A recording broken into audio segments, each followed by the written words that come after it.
There is plenty of manhwa getting published day by day due to their popularity, and we are here for it. With the heart-fluttering romance genre being dominant, we have had a variety of different takes on this genre. So today, I am bringing you a list of top 10 best historical romance manhwa to read.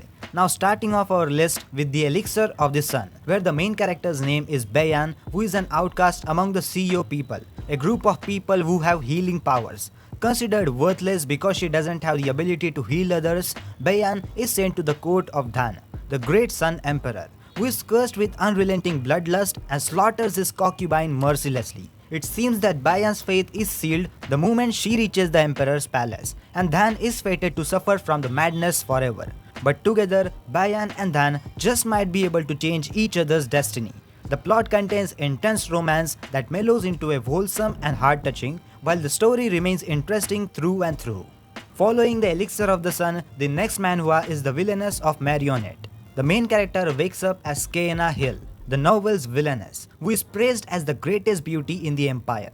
Destined for terrible ends, she has already died twice, but she refuses to die a third time as a pawn in someone else's scheme. She is no longer the vain and naive princess. Now that she knows how the story will unfold, she will turn the tables around, with the romantic element being brought by Raffaello Kindre, a devastatingly handsome and charming prince. Hence, if you are looking for a strong and determined female lead with an insanely beautiful art style, this manhwa is for you.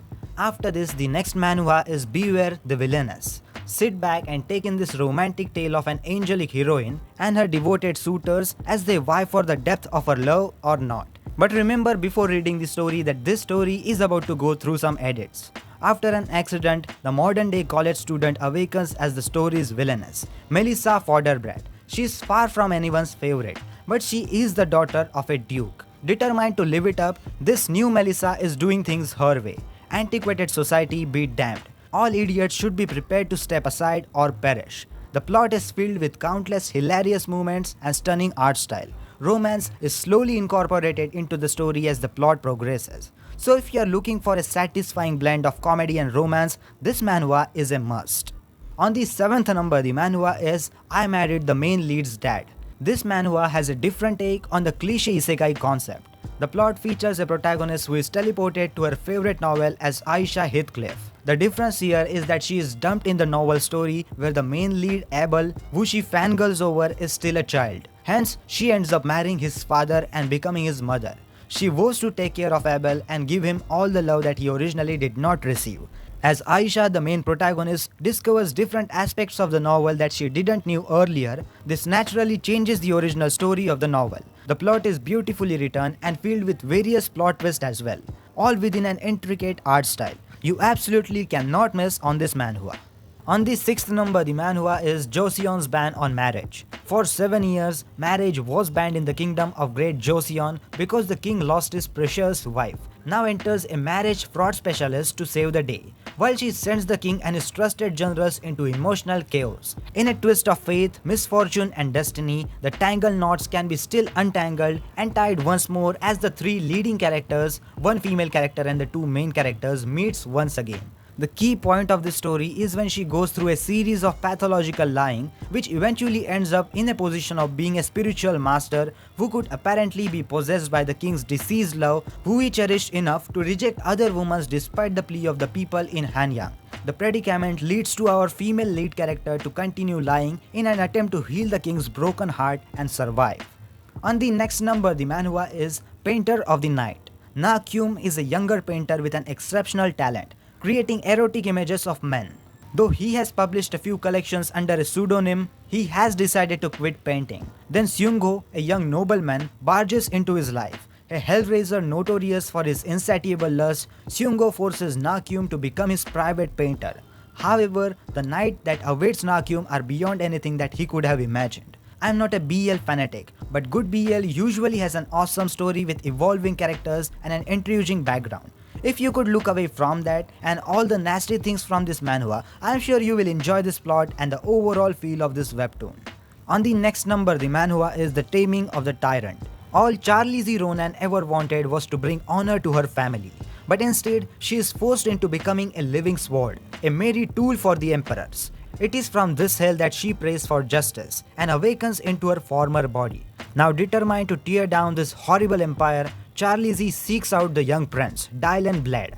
She will put him on a throne, and not as an honorable ruler but as a tyrant. It is time for Charlize to tame the one who will bring forth her revenge. If you are looking for a typical villainous otome isekai, I think the tropes featuring in Taming the Tyrant won't disappoint you. From my stance, it is one of the 3 otome isekai manhwas that places a strong focus on the story without too much cheap fan service. The plot has a vibrant and beautiful art style and many exciting romantic elements. You must not miss out on this one.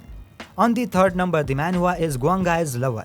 There is a girl named as Min with the special talent of time traveling in the Republic of Korea in 2020. One day, Min meets the 18-year-old Prince Gwanghae, who came to the present from the Joseon era. Although it was only for a single day, the two of them leaves each other with unforgettable memories. After returning to Joseon, Prince Gwanghae is unable to forget Min for a long period of time and waits for her while dreaming about reuniting with her. And due to her father's sudden death, Min carries out a life-threatening time-traveling journey, and there she meets the 27-year-old Gwanghae.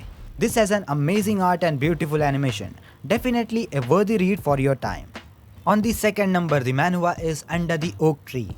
A flawless love story of the flawed, sluttering lady Maximilian is forced into a marriage with Sir Riftan, but he leaves on a campaign after their wedding night.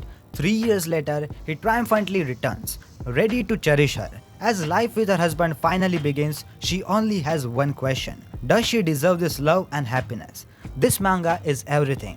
It is a historical romance with actual love. The main leads are lovable with a great sexual chemistry for the steamy scenes. The supporting characters are also individual and fleshed out without being stereotypical.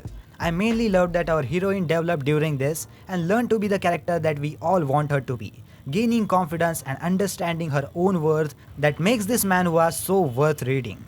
And finally, on the 1st number, the manhwa is The Remarried Empress.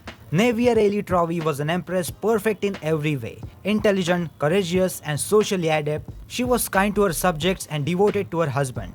Navier was perfectly content to live the rest of her days as the vice empress of the Eastern Empire.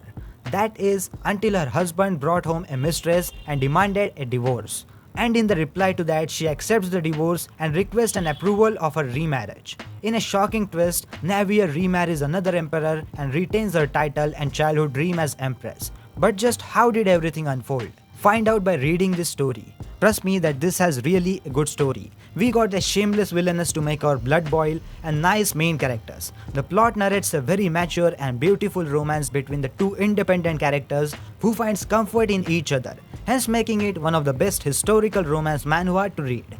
With that said, our list of best historical romance manhwa comes to an end. Which one is your favorite from the list? And if there are any other good manhwas with similar themes, let me know those names in the comment section down below. And if you enjoyed this video, then check out this other 2 top 10 videos about manhwas. And that's it for today's video, guys. If you enjoyed this video, then don't forget to like this video and subscribe to my YouTube channel. And that's it, and I will see you in the next one. Sayonara.